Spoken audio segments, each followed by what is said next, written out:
It's 10 at night. We're stuck working overtime. The boss suddenly sent a message in the group chat.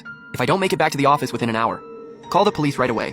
The three of us stared at the message, utterly confused. Wang Qiang, our new coworker, spoke up first. Didn't the boss say he stepped out to grab late-night snacks? Why send us a weird message like this out of nowhere? Is this some kind of prank? No way, the boss is always dead serious. He'd never joke around about stuff like this. Then Liu Meng picked up his phone and said, I've got an idea. I'll ring the boss to find out what's going on. We all agreed instantly. Once the call connected, before Liu Meng could utter a word, we heard the boss's frantic, gasping breaths on the line. No matter who knocks at the door, do not open it for anyone. The line went dead right after. Liu Meng tried dialing him back, but the call wouldn't go through. What on earth is happening? Maybe we should call the police now. I picked up my phone and dialed emergency services. I explained everything that had just unfolded. The dispatcher said officers would arrive in 10 minutes. But the second I set my phone down, someone started banging hard on the office door. All of us tensed up immediately. The boss warned us never to open the door. None of us dared move an inch. Who's out there? Quit knocking nonstop. It's me, Gaoxiang. Hurry up and open this door.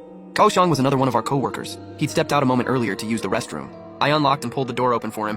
What's wrong with you three? Why wouldn't you let me in? And why was the door even locked? What shady stuff were you all doing in here? We were equally confused by this point. We only ever lock up once work finishes for the day. Somehow it had latched shut automatically today. Right at that moment, the boss sent another message to the group chat.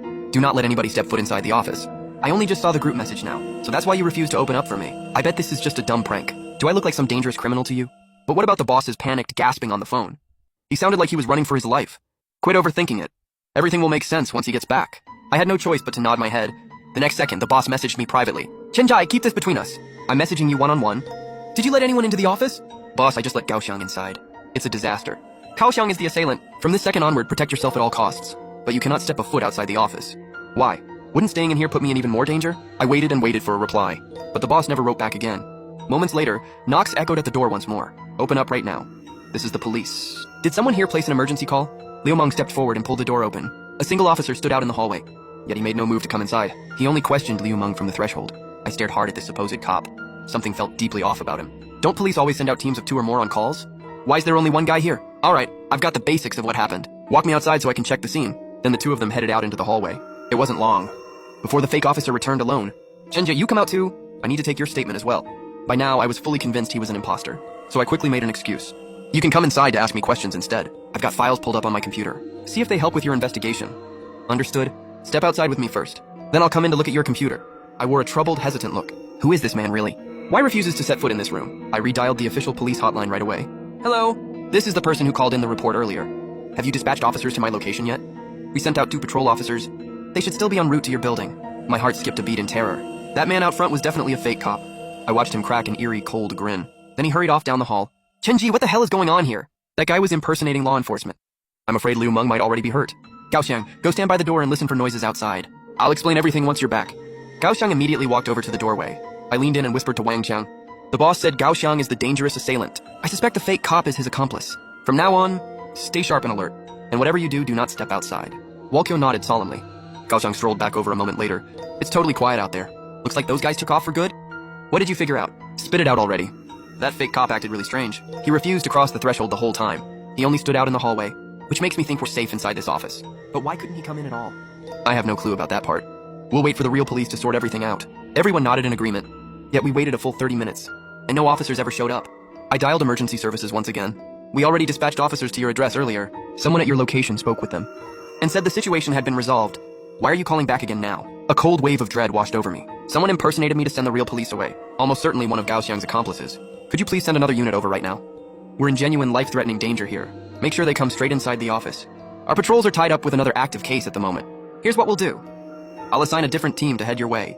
Thank you so much. We really appreciate your help. Once I hung up the phone, I glanced sideways at Gaoxiang. A flash of anger flickered across his face. In an instant, his expression smoothed back to normal. You said we just can't leave the room, right? Can we at least crack the door open to check outside? I refused to answer his question. But Wang Qiang volunteered to walk to the entrance. He pulled the door ajar and peered out into the hall. Not a single soul anywhere. Looks totally safe out here. So can we head out now? We can't hide cooped up in this room forever. If bad guys show up, we can always dart back inside quickly. Yeah, instead of waiting around to get attacked. We should take initiative. With that, Wang Qiang stepped cautiously out the door. He stood still for a few seconds to test the area. See? Nothing bad's happening at all. You two hurry on out too. Gaoxiang followed him out into the hallway. Chenji, come join us outside. Stop scaring yourself over nothing. I ignored his calls entirely and slammed the office door shut and locked it tight. Only I received that private warning message from the boss. That means the other two can't be trusted. Plus the boss explicitly marked Gaoxiang as the culprit and ordered me not to leave this room. I couldn't wrap my head around why Gaoxiang hadn't struck yet. or why leaving the office was such a deadly risk, but trusting the boss's instructions was my safest bet. All I could do now was wait for genuine police backup. Soon enough, the pair started pounding on the door again. I made no move to answer them. Before long, the knocking died away completely. Right then the boss called my cell phone. "Chenji, I'm heading back to the building now. I ran into a group of assailants when I went out for snacks earlier. That's why I sent messages while fleeing for my life. Sorry for the delayed replies. Kaoxiao and Wangxiu are working together, and they've got multiple other accomplices. Their plan is to kill all of us, then steal all the cash locked in the company safe. I'll explain every detail once I get inside." I breathed a huge sigh of relief after hearing this. I sank down into my chair to catch my breath for a moment, but replaying the night's events in my head, a horrifying realization hit me. Something's not right. If what the boss said was totally true, why hadn't they just killed me straight away? Why waste all this time putting on an elaborate act? A critical piece of the puzzle clicked into place suddenly. I quickly pulled up public records for our company online, but I saw a sent cold sweat pouring down my back. Half an hour later, the boss finally arrived outside the office door. "Chenji, we're safe now. Police have arrested Gaoxiang and his crew. Come with me to the station to give your statement." "Sure, step inside first. I've got a few key details to run by you." "Quit stalling? We can talk as we walk."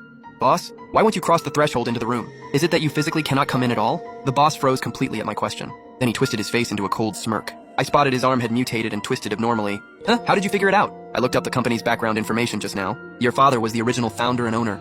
He died in a supposed accident 1 year ago. Autopsy records show a beast tore his throat clean open and drained every drop of his blood. Our business specializes in silver jewelry export trade. Silver is a fatal weakness for vampires, so I suspect your father was killed by a vampire. Once you inherited the company, you became their next prime target. They ambushed you when you left the building tonight. You messaged me while you were running away, but they caught up to you in the end. The reason none of the vampires can enter this office is your father warded the whole space with a protective barrier. Gaoxiang was allowed inside because he's only a human servant to the vampires. He hasn't been fully turned into a vampire himself. Am I correct on all counts? Truly my sharpest, most capable employee. You've pieced together every detail perfectly. The original vampire lord spared my life and transformed me into one of their kind.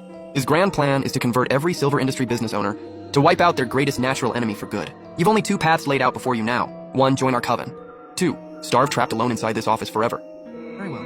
I'm willing to work alongside you, but please don't turn me into a vampire. I want to hold on to my dignity as a human being. The boss nodded his head in response. Little did he know, I'd secretly recorded our entire conversation and sent the audio file straight to the police. End of story.